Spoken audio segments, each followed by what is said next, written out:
Have a nice day kaninyong tanan, mga higalag soon, mga ma'am, mga sir. Ato lang i-flex ning kining atong video sa atong testimony sa atong usa ka pasyente kaniadto pa. So ato siyang paminawon sa iyang testimony sa kuan, medyo taas na siya higalag soon. Ato ni siyang testimony sa atong pasyente sa miagi pa dito pa atong clinic sa city sa May Heights, no. So kini si Dr. Ruka mo ni atong pasyente, ano na siya, severe scoliosis sa lumbar hangtod sa sacrum, sa kanang pigtot kung sa ilonggo pa, no. Ato na siyang gi-treat, no, kay di siya kalakaw, naka wheelchair niya, naka scratches na later on, kaya ato na siyang align gi acupuncture o niya na ay chiropractic na major adjustment. So mo na siya karon naka exercise naglakaw-lakaw. So ang uban ani paingon na pod siya sa ato ang clinic, no. So mo na siya galag soon, no, hangtod nga miabot na gyud sa punto nga usahay mawad-an siya paglaom, pero ato siyang ginapadasigan, no. Mo gyud ni siya ato padasigan nato, daghan natang na tabangan di lang kay diri sa Mindanao kundi sa Visayas ug Luzon. Libot pa nato ning pasyente sa una sa kuan kay natay order sa missionary.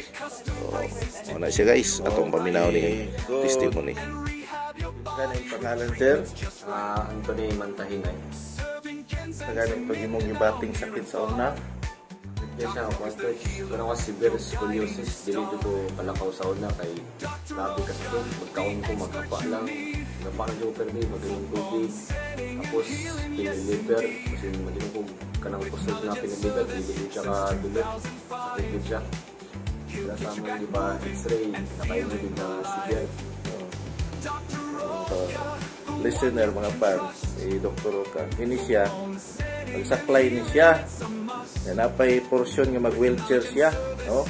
At sila sa hospital, o sa diin sila maadto, aron lang makakuha o kaayuhan sa iyang balatian nga severe scoliosis diha sa may lumbar hangtod sa iyang sacrum. Mo na dahilan nga iyang duha ka tiil walay kusog, bisan asa na siyang mo adto para pagpatambal, paterapi o kaasang hospital. Karon sa iyang sitwasyon, be, ambak be. Yan, okay na.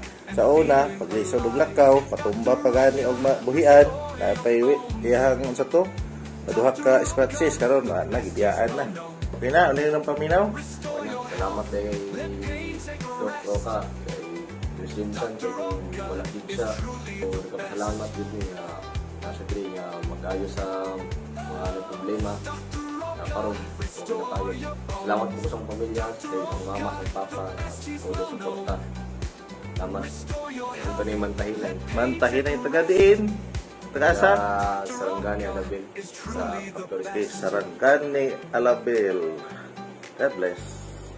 Kadtong may pareho kaniyag balatian diri na kamo sa Jensen Chiropractic and Bone Setter Clinic. God bless you. Welcome ka Jensen.